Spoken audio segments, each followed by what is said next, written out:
in his quiet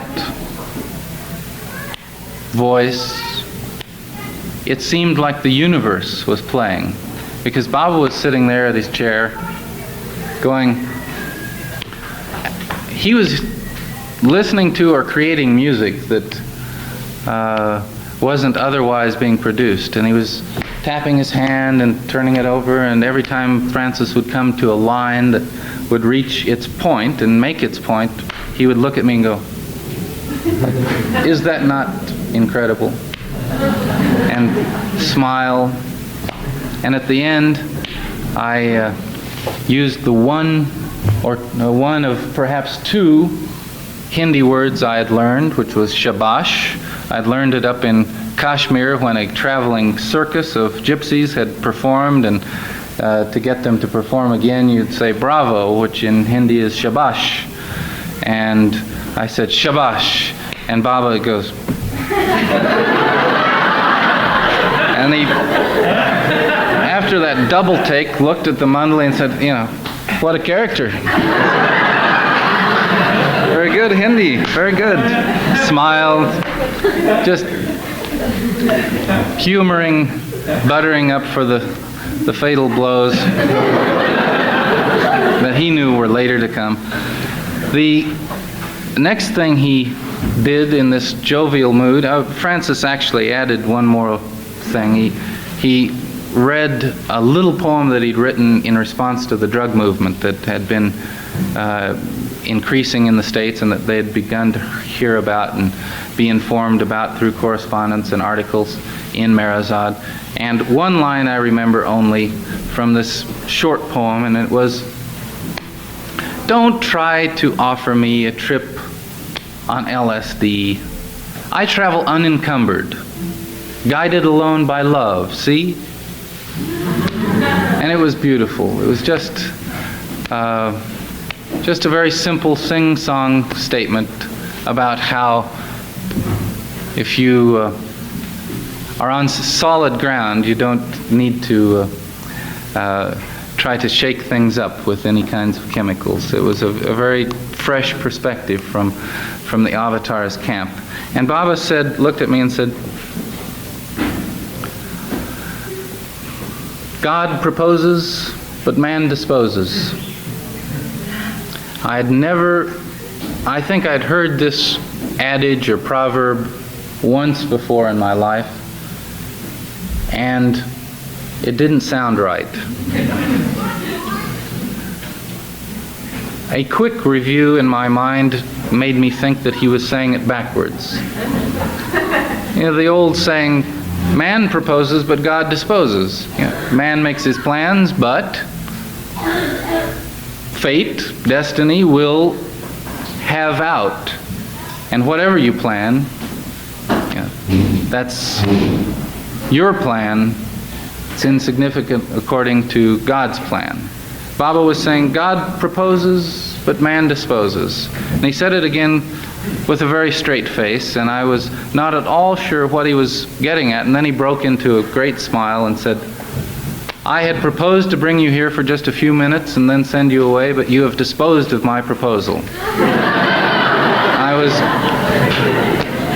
quite stunned and surprised, and he then gestured to Aloba, who was over here to his right, a bit in the shadows, really keeping quite by himself. And with a simple gesture, Aloba was able to determine what couplet, what ghazal from Hafiz Baba wanted to have recited in Persian to illustrate some point. And this, many of you who have met Aloba know his great memory for Hafiz ghazals, but added to that was Baba's particular way of simply giving a word or a point which would bring out exactly what Baba wanted to share, wanted to hear. So Aloba recited this Persian ghazal, and then Baba translated through gestures. Erich, sitting beside me, would say, Baba says, millions of men of God stand in a queue, a line, to cross the threshold to the God-men. And out of these millions, one crosses the threshold. That's the first line. The second line, out of millions who cross the threshold, only one can see me as I really am. And then in this concert, concert of a relationship, concert of time that Baba was playing, going from very light moments and cosmic jokes and appreciating guzzles, he was again very, very serious and saying, you must strive to see me as I really am.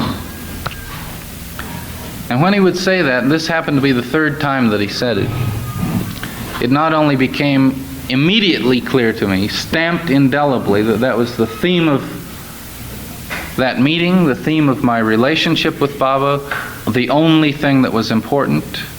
But he said it in such a way that it was like a mortar shell that just boom, irretractable, couldn't be argued with. There were no nuances or subtleties to discuss or argue.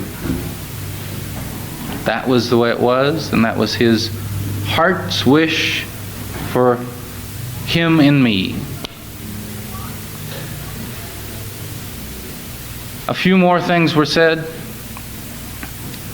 Erich indicated that the time of the meeting was drawing to a close.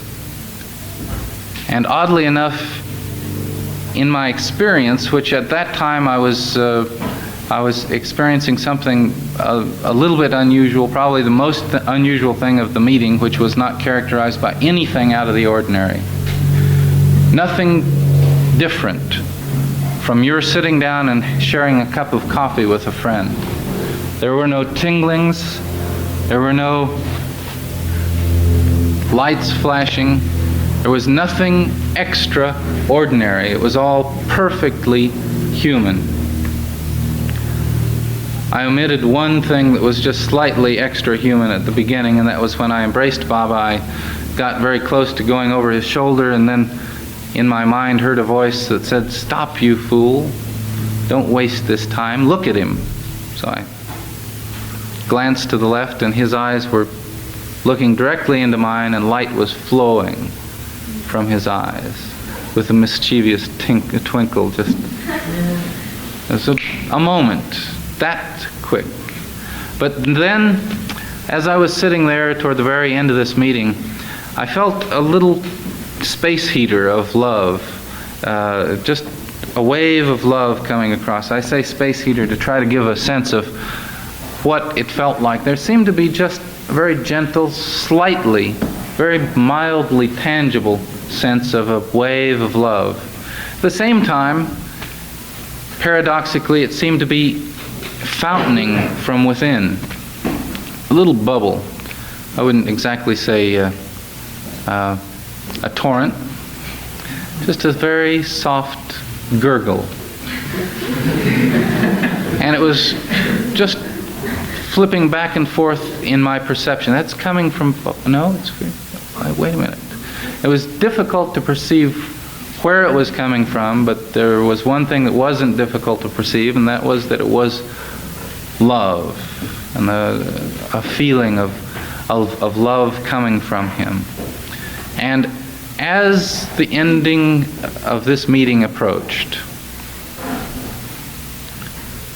what had been anticipated and experienced really, and now is remembered as a dream, came into a different focus. There hadn't been a lot of second guessing of what was going on, but I began to observe Baba looking slightly differently. He seemed to be retracting.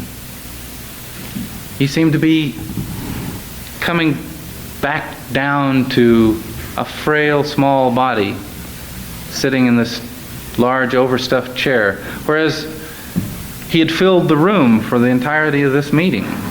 There had been no sense of him as really solid as the body of an older man sitting there. And suddenly something seemed to draw into focus. And it seemed like literally the time that could be for that meeting was running out just like sand through an hourglass. And that it wasn't a whim, and it wasn't an urge. It was simply that the space was there, and the space was coming to a close, and that he was being drawn to work that had to be performed somewhere, some way, otherwise. From time to time, after Baba gestured, his hand would fall to his knee or to the arm of his chair, and his fingers would move very rapidly without any interruption. They'd continue to gesture, and his hands would drop and would continue to gesture, and it added to the sense that he was, in fact, orchestrating the events of the universe. It felt as if you were in the control room of all that was happening. On a very human level, it just simply seemed from the flow of these interchanges that he would not allow a poor dumbfounded seeker to make awkward. He would not allow an interruption to break the flow of exactly what he meant to communicate. While tending to this poor soul, he was simultaneously attending to the universe almost with the back of his hand. But now it appeared that he was going to use the palm of his hand, and that the time for this moment in time in Meherazad, in Mandali Hall, had drawn to a close. And he said, from this receding, the only way I can describe it, the only way I could perceive it, receding relation, this moment in which he seemed to be drawn to other corners, he gestured, the most important thing for you is to hold fast to my daman. And what does holding my daman mean? It means obeying me implicitly, doing exactly what I tell you to do. And then he gestured very, very simply, but in a way that had again the impact of something far different from some kind of sign language. He pointed to himself, and then he made a letter, and then he pointed to himself, and he made another letter. He said, I am God, I am truth. I am God, I am truth. And that was the end of that meeting. I arose, went over to embrace him again, kiss him. There were a few moments there, and I walked out of Mandali Hall, backed out, having toyed with my effort to convince him of my commitment. I felt now that it was certainly unnecessary to do anything except go out with him. It was clear that he was going with me, that he was with me, that it was fruitless to even suggest that I would be willing to do anything else. I had asked him, by the way, among other things that I had discussed with him, I said, you know, I'm going to be in India for nearly a year, and I have several occasions to travel. I would like to use that time solely and completely as you would like me to use it, in the way that would be best to my advantage in learning about you and meeting your lovers. He said, stay in touch with Hoshang Barucha. He's one of my intimate ones, and he will help you arrange these travels. I later discovered, as new vacations came out, as times developed for me to travel and go to a different part of India, that Hoshang would design a schedule and send it to me, and I would travel for 2 weeks or 3 weeks, eventually for 7 weeks in Andhra and the south. I discovered later that before those schedules would be confirmed, Baba would hear them out and he'd make a change, or in one case something had been suggested to go to a certain part of northern India, and Baba said, no, not there, somewhere else. That was the only way I ever discovered that he, in fact, was attending to those schedules. He told me that he wanted me to travel to see his Baba lovers throughout India, to see different brands of love for him. And that travel had really created an indelible impression of something that I haven't seen, experienced, or found anyplace else. A kind of love that really characterizes surrender. You see it in the great lovers of Baba, whether in the East or in the West, but you don't see it in torrents so much as you do in places like Hamirpur or Andhra. And I think that it's very important to, if not see it, at least know about it. Know about the kinds of love that people have for Baba there that makes everything in their lives insignificant. From the Western point of view, their lives themselves are insignificant. But these people live with such a joy and such a sense of fulfillment, whether they are completely poverty-stricken, living in the ugliest, dustiest, least productive areas of India, or whether they are wealthy and have more money than almost all of the rest of Indians. The detachment from worldly life that the love that Baba has sparked in them has created is a lesson. Here, especially in the West, it seems that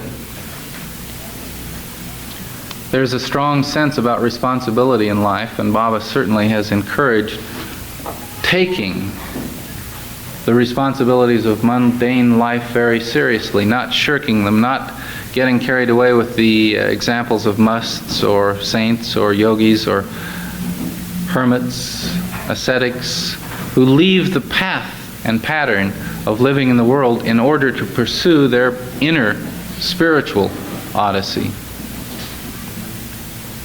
He said, be normal and natural, make ends meet, live a life in the world without appearing odd or strange or making a show of your love for me.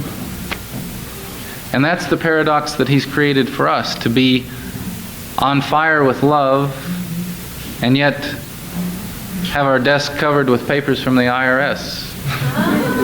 Yeah. To be desperate in longing for him and yet not fail to provide properly for every stage of health, living, everything that is a responsibility to family, to friends, to work, to oneself. It's a great challenge. It's an enormous paradox, just like all the paradoxes of his saying, a seeker on the path must be simultaneously infinitely patient and infinitely impatient. He says, strive to see me as I really am, yet only my grace can give you that experience. Here he says, live in the world and yet be on fire. Don't be afraid to put your heart in the furnace of love. The one thing that I would like to add, following that description of meeting Baba, is something that I feel fairly strongly about. A couple of recent talks of mine in Northern California have really, out of desperation, centered on something that's close to my heart, and that is the whole idea of what happens once the avatar has come and established his influence and set his spark in motion. Then how does it get carried on? And it appears to me we all are familiar with the ways in which it gets ritualized and crystallized in the past, and how institutions get built up to preserve this spark of the avatar, to try to carry that impression of his, to cultivate it and to protect it, so that not only future generations but ourselves tomorrow can be refreshed by it. And we laugh a bit and cry a bit about how those messages from previous appearances of the avatar have been deformed and deadened by the very effort to preserve them. And yet it seems an inevitability that any effort to compound and impound this relationship with the avatar is doomed to that institutionalization. What occurred to me once when I had to come up with a title for a talk was that it is very much like the regular army, a conventional army of a nation, versus a guerrilla warfare, a band of guerrillas who feel deeply about some subject, some cause, some issue, and devote themselves to righting a wrong that they perceive, or overthrowing a government, or making a certain point. In a conventional army, people have positions and status and signs of prestige, and they really aren't willing to go out in the battlefield if their uniforms aren't pressed, and they complain if they don't have the latest equipment. Certainly aren't going to risk their neck if they don't have to. After a certain point, they begin looking forward to, how many more years do I have before the pension? Early retirement or late deployment of large groups of people. We can get much more done if we have more people, more funds. Come, let's develop greater instruments for our work. The guerrilla is reminiscent to me of that early band of characters that Baba dragged around with him. Bedraggled, forced to put up with the worst circumstances, sometimes introduced at the oddest times to the best circumstances. And they were in it not because they were getting their monthly pay, because they probably weren't in a guerrilla warfare, and they certainly weren't with Baba. They were in it because they had to be in it. There was no choice.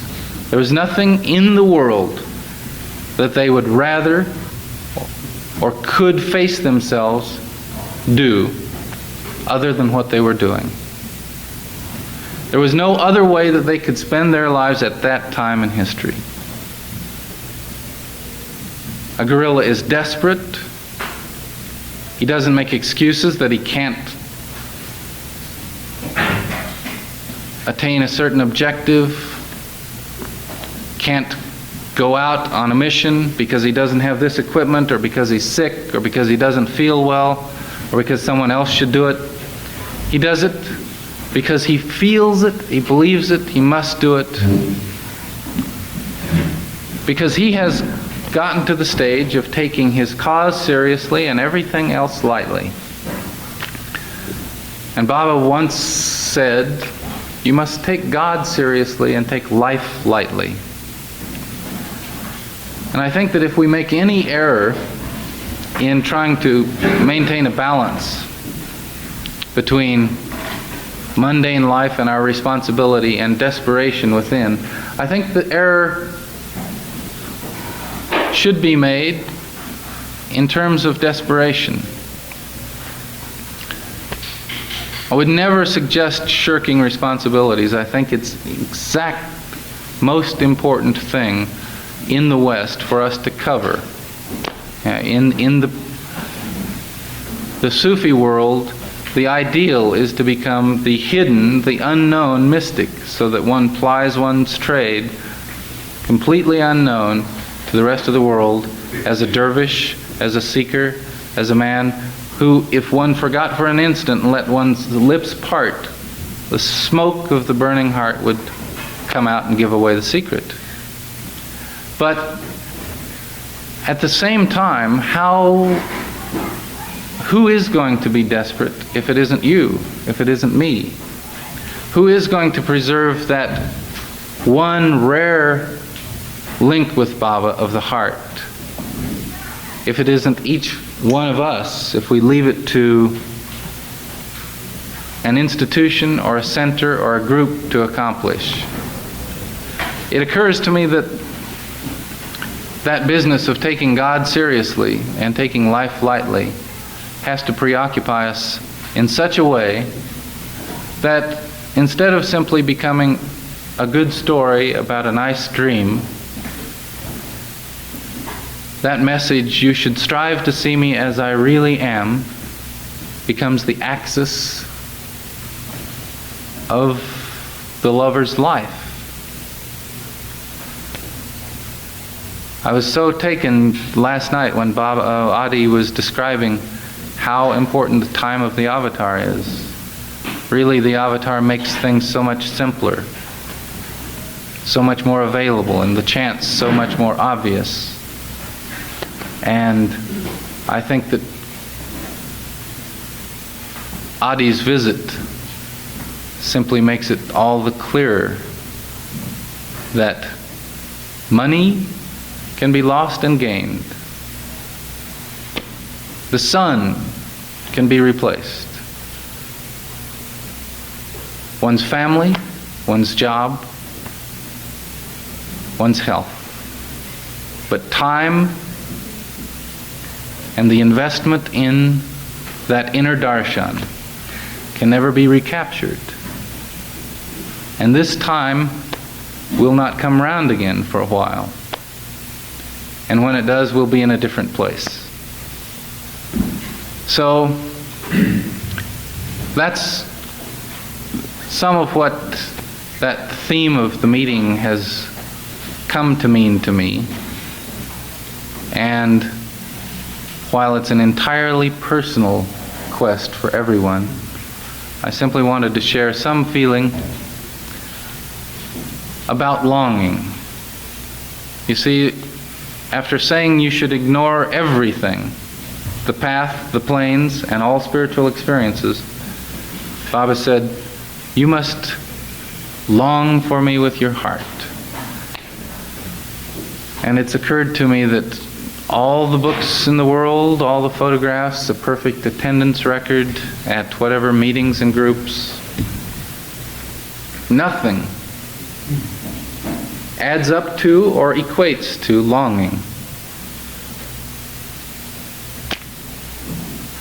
And Adi makes it quite clear. We're all very simple. We're all very ordinary. If we don't feel desperate longing, we needn't whack off our limbs to remind us of our cause. Where will you get that longing, Baba says? By loving me, and loving me, and loving me. It will come, but until we are consumed by it, I think we should always feel uncomfortable. Jai Baba. We Indians are known not to keep up to time, because we are always ahead of time or late. And of course you are having very beautiful, lovely programs indeed, but I got a great satisfaction when I had to come here half an hour late, because I thought to myself that the Western brothers also sometimes do not keep up their time, which the Indians always do. Once I was late in my talk in Ahmednagar by half an hour. So I told them, to justify myself, that Indians are so much infested with the sense of the eternity of time that they don't make any difference between half an hour or 1 hour.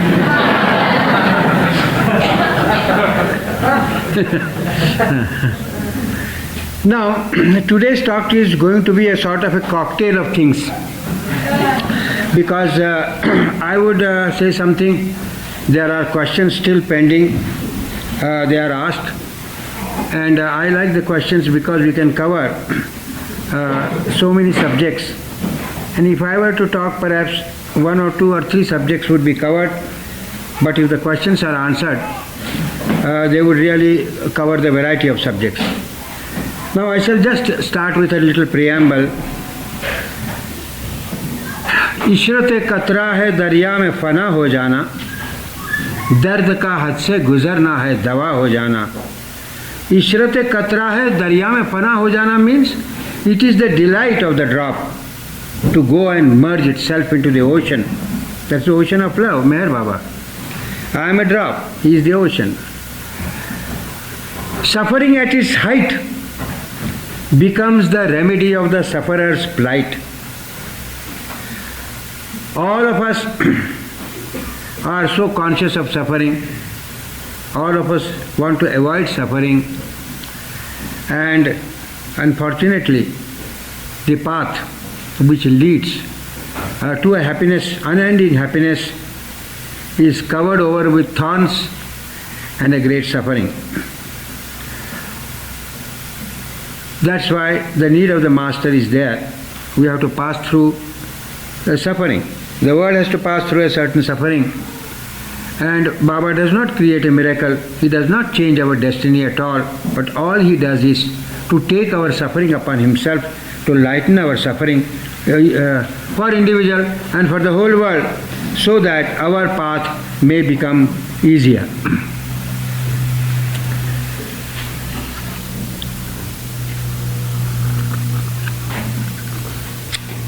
It is very easy. All the things, at least my experience has taught me, all things pertaining to spirituality and carrying out of Baba's instructions and orders are most difficult and most easy. If carried out through our sense of love, through our sense of loyalty to him, service and obedience, they become very, very easy. Otherwise they become most difficult. And wherever the difficulty arises, it really puts all our love, all our obedience to a test. That's why Baba has said, be attached to everything. Apparently attached to everything. This is my sermon, these are not Baba's words. Apparently attached to everything and substantially detached to everything. Or the more positive way is apparently attached to everything and substantially attached to Meher Baba. There are 2 ways. So if we get really substantially attached to him, then the rest of all attachments fall out like leaves of a dead tree. They don't remain. We are not to exert them to throw them out. Just as I sometimes give an example, that supposing we have to cleanse our mind, it is like a bathroom. It is all covered over with filth and dirt of our actions, the commissions and omissions of our actions, their impressions and so forth. It is to be cleaned. Now there are 2 ways of cleaning it. We step into the bathroom, pick up particle after particle and throw away. I do not know, a lifetime may not be enough. It will be too long a process.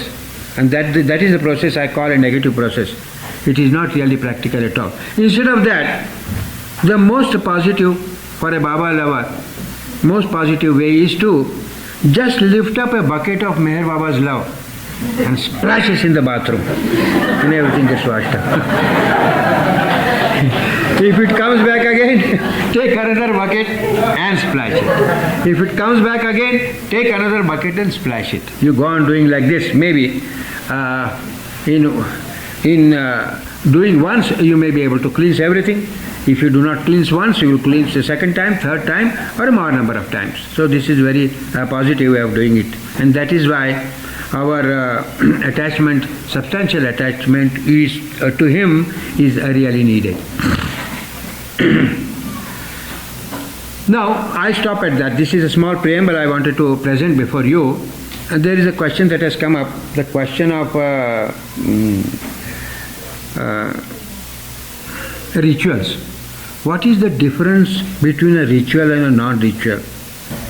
It is a very difficult question. It's a very delicate question. That question needs explanations from so many sides. And Baba has said many things. But he has left them to be worked out by his lovers. And they will be worked out. It will take some time to be worked out, and a time will come that every discourse of Meher Baba, every thought expressed by him will take its own shape into a form like a Bible. And that will be created for the following of the entire world. Now for us, let us try to understand what is a ritual and what is not a ritual. Baba says that I have come to take away all the ceremonies, I do not want any ceremonies. And people ask questions, performing an arti is ceremony. If you stand for a prayer, it can be ceremony. Anything can be ceremony, and anything cannot be a ceremony. To my view, the marginal line, the line of demarcation between ceremony and no ceremony is, objectively it may be anything.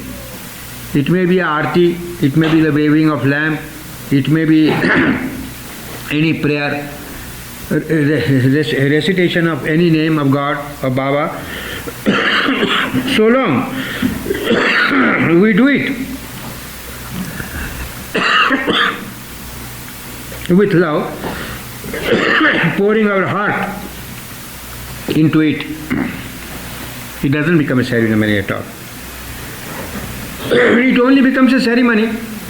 I have to go to attend my office. I am late in rising early morning, and I have to offer certain prayers. So I just go to Baba's picture, mutter some words, pass, mechanically, just for the matter of finishing up the job and go out.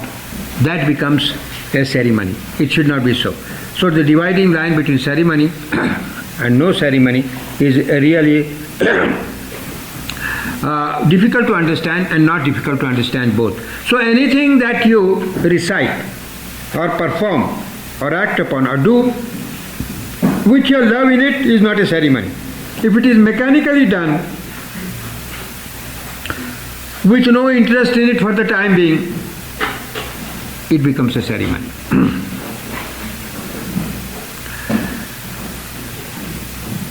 What was the other question that was there? Adi? Yeah. The first question, there's two questions. First question is keeping silence on July 10th part of obedience to Baba? No, let us talk about the ceremony first and finish it. Well, not jump up to silence. They want to know if that was a ceremony, that was the point. Something else was asked by the other... Zuni, I have another question. No, that is the other question we shall take up later on, sir. Let us ask the gentleman of our lover who posed this question to me. He has to say something further. Ask. It concerns the Zuni. Now, aligned with ceremony? It had to do with the idea of the foresight that we can use now, Adi, to prevent things like these annual gatherings, the Zuni, any of these things which might become ceremonies or rituals sometime in the future. What can we do to prevent that with foresight? Everything depends upon the individual as to how it makes use of it. A razor in the hand of a wise man or a sensible man is used for shaving, but a razor in the hand of a monkey, who can guarantee that? I do not know.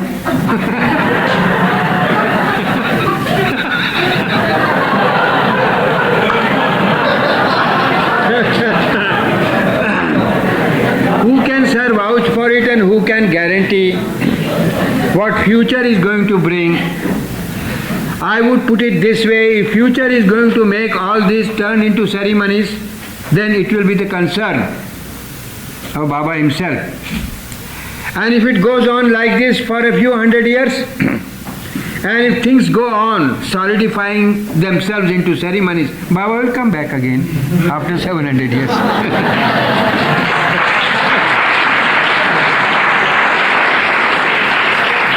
It reminds me of it's a very good couplet. It's a very interesting thing and a very practical one. अंधेरे में अंधे को बहुत दूर की सूझी. There was a poet who was sitting there and he composed one line, and he was a very well-known poet. He could not compose another line at all, and he was all the time sitting there repeating the first line. I will explain to you. अंधेरे में अंधे को बहुत दूर की सूझी.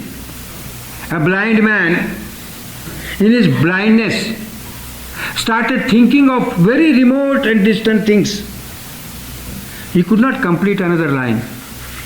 And man was passing by his door and he said, पेट में लगी भूख तो तंदूर की सूझी. He said, when I am feeling so hungry, my stomach is empty, I want tandoor. Tandoor means a sort of a bread, an Arabic bread which is called tandoor. So, the problem will get solved, sir. It is all right for me to think and devise ways and means, but it all depends upon individuals as to how they make use of a good thing, turn it into bad, or just as a good workman may give good results with bad tools, and a bad workman may not be able to do with good tools. See, this is a practical thing. We have to take a practical view, and if we are not able to solve a problem, then leave it to Meher Baba alone and start doing the things that are of immediate concern. Do you have to say anything further, sir? No. Now you bring up your dhuni. Jack? Okay. I am one of several people who are concerned that the practice of lighting the dhuni fire at events such as this retreat may become yet another dry, lifeless ceremony for those newer Baba lovers who perhaps are not fully aware of its meaning and significance. One may go home with the idea that the dhuni ceremony is one of those situations that should be practiced in small groups whenever the thought occurs to someone. It may eventually come to be understood as an obligatory act. This seems to be a danger this seems to be a danger to genuine surrender of the heart. It is so easy for one to believe that one has surrendered simply by throwing a twig into a monthly fire. Ought we to carry on these practices which Baba... Yes, I got the question. Now the thing is...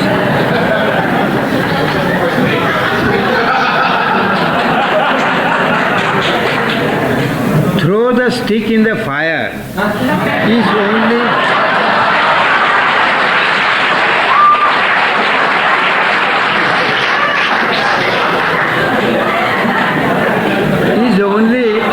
is only symbolic of what he has to do.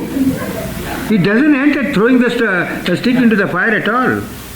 It represents, it symbolizes a certain thing which a man himself has to observe, a certain weakness. Supposing a man is addicted to smoking, on a dhuni day he makes up his mind and go, and here is the stick I have thrown in the fire, that means my habit of smoking, I have burnt it today. That is all. Well, if the man doesn't do it, that is his responsibility. The fact remains that the act of throwing a stick into the fire symbolizes the act which should follow necessarily. It is not only the act of throwing the stick in it at all. It is to be followed by the man who has to do a certain thing, and one at a time. Baba has given the opportunity. Supposing I may have 10 weaknesses, so I am not able to overcome them all. Every year I can just take a stick and symbolize it and give up. But if I do not give it up and only go and stand there near the dhuni and throw the stick in it, nothing is going to happen. Any other question? Yes. Is keeping silence on July 10th part of obedience to Baba, or is it up to the individual? Yes. Now I must tell you this. During his lifetime, the 10th of July, of course, we always observed, and Baba wished it and wanted it. Certain persons who came there, that was Baba's responsibility. I do admit that as an alternative, he asked them to fast when they asked for it. But I am sure Baba didn't want it. But he was the master, he is the Lord, he can do and undo things. He can say one thing and get another thing done by him. But after he left his body, he has not left instructions that on every 10th of July you must observe silence. But I shall ask you a question. What do we do for Meher Baba? We accept him as the Lord of the universe, as the avatar of the age. Just repeat these words and there it is. And in 1 year once, can you not observe silence for 24? It gives us its remembrance all day long. It makes us possible to withdraw all our thoughts may go on, but because the activity is not there and we are not able to express our thoughts, it gives us a rest and we feel yourself so much composed and the whole day passes off in the thought of Meher Baba. Shall we not do this once a year?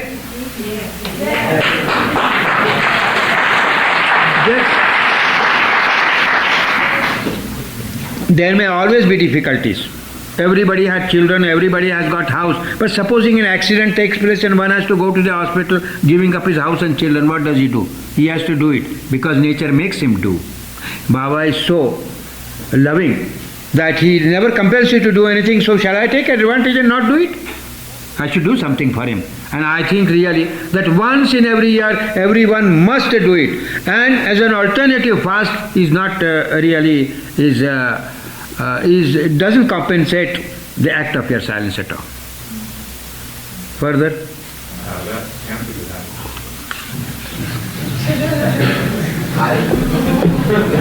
You were saying that the writer said the blind man was thinking of things far away. What did the man going?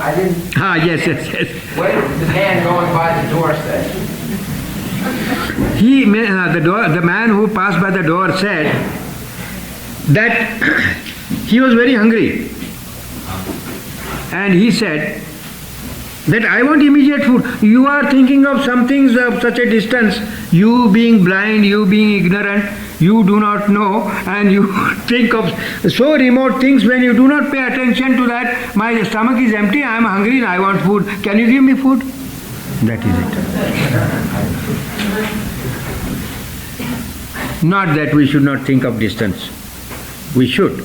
But if it is in our power to do so, we can accommodate in our planning to do so. But there are certain things. Meher Baba's things means the whole universe. He is the avatar of the age. We do not know where can we reach. We have every right to think indeed. But when we find, I have thought over this many a times. And I have argued over the subject many a times. And I have seen that there are certain things we have to just surrender to him. You have said it, Baba, you look after it. I will do my best. That is all.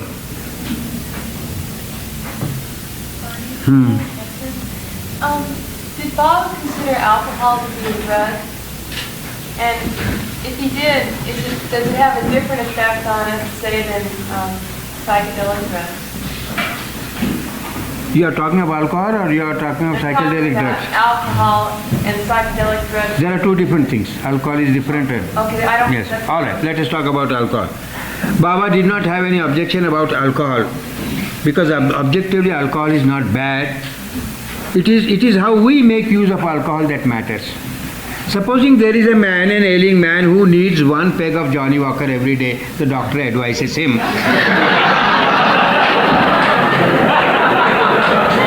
Let him have it.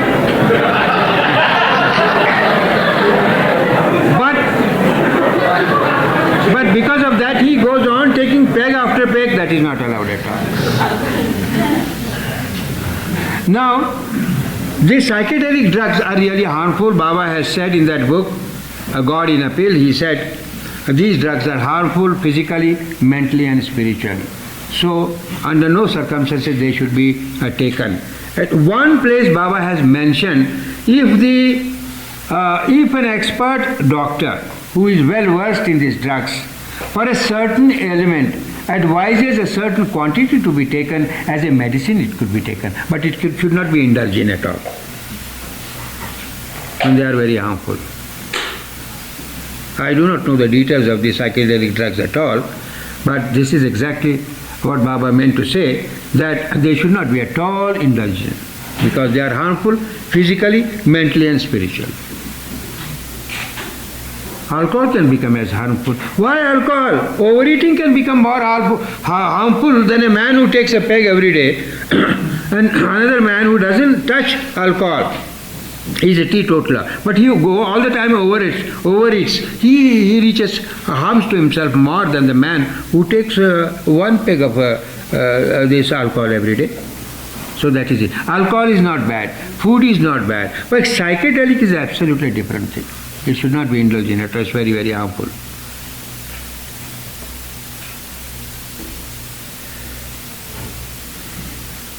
What was the other question? Sometimes a person will renounce something and then suddenly they'll start to get elated and start to think of themselves as a great renunciator. Do you have any details about this you can tell us about, as well as did you ever experience this yourself, as thinking that you were great with Baba? Yes.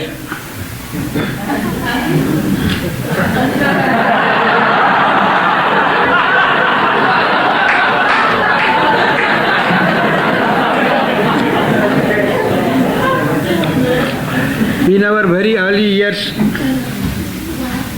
in order to draw the Mandali to him, Baba put forth all sorts of baits, and to individuals differently.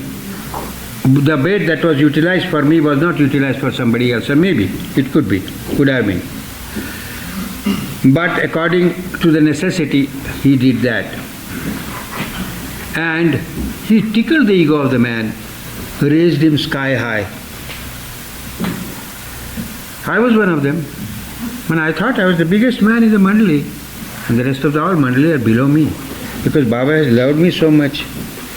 When Meher Baba sits with me and gets breakfast for me in Manzil-e-Meem, 1922, before I go to the college, I have a regular breakfast in the morning, early morning, served by Gustaji. And before I go to the college, because I would not be present for lunch, he gives me another breakfast. Masaji, Baba's own uncle, he is asked to prepare special breakfast for me. It is placed there, and Baba with his own hand, morsel after morsel, puts into my mouth. How much tickled I feel that Baba loves me so much. Don't you think that I am the most important Mandali member, and that I feel that I am so powerful? I feel that I am so high. But he is Meher Baba, one should know. He knows everything. And in time to come, where I started feeling myself very great and very high, little realizing that it was the greatness that was given to me by Baba, it was not my own at all. But this realization came to me later, when Baba brought me down and almost crushed under his heels like this, and made me feel that my position was this, and that the height that I felt, it was given to me by him. It did not belong to me at all, and I must come down and give my wholehearted service to him, and should not see that my ego, you see, gets so much raised up. So I say, fortunate were the persons whose ego was raised sky high. But more fortunate are the persons who were brought down to almost become the dust of his feet. And those, probably they were not destined for that, or Baba had other more important work, he had no time, that those persons who were raised high and were not brought down are just hanging there, dangling there all the time. They think that they are very great. So ego is such a thing that a man tries to curb it. Once a man tried to overcome his ego. He did to a certain extent. He underwent many self-effacing acts in his life. And then what happened?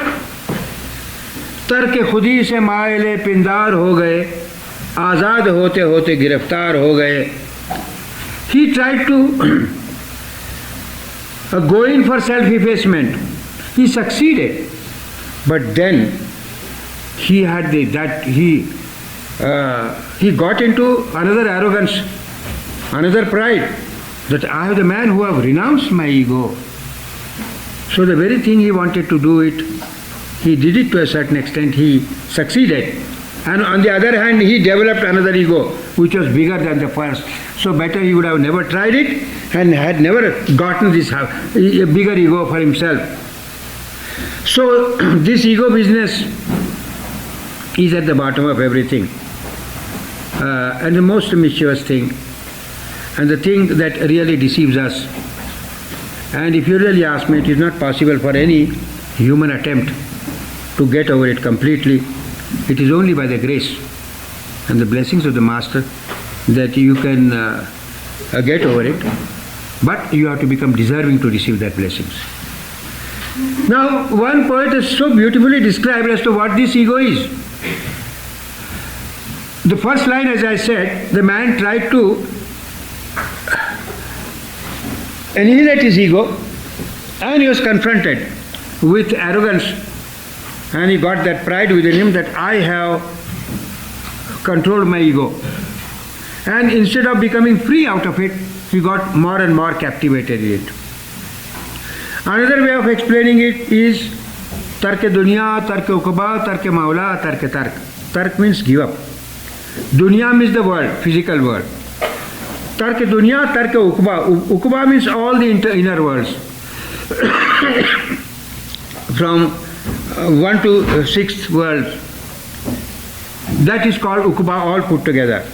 One has to renounce the desire of the physical world, renounce the desire of having the happiness of all the inner worlds. Tarke dunya, tarke uqba, tarke maula. And we have to renounce the desire for God realization. And yet that is not enough. Finally, we have to renounce the sense of having renounced all this. So imagine, it is really beyond everyone, and that is why the easier path, the easier solution is placed before you by Baba.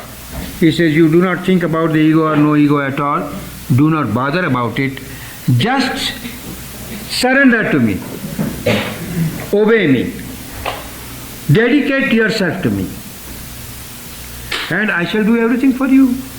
But that dedication has to be done wholeheartedly. The least amount of hypocrisy or dishonesty will not work there at all. It will poison the whole act of doing it, and it will not.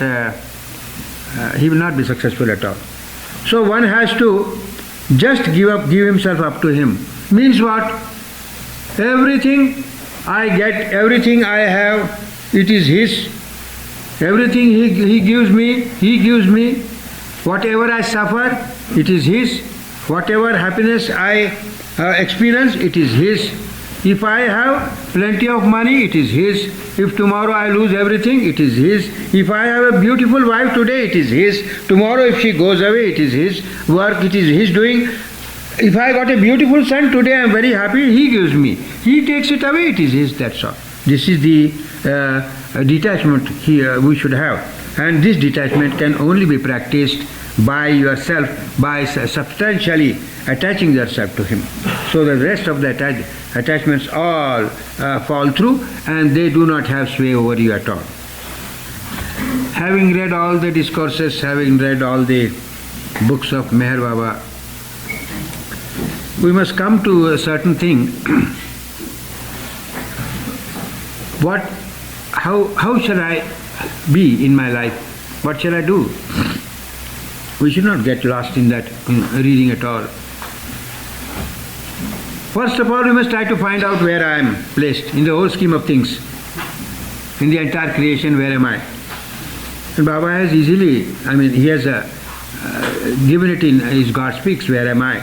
Where does the human form come and all that? And why is that? All the explanations are given to him. And further on, what I have got to do when I have got the human form.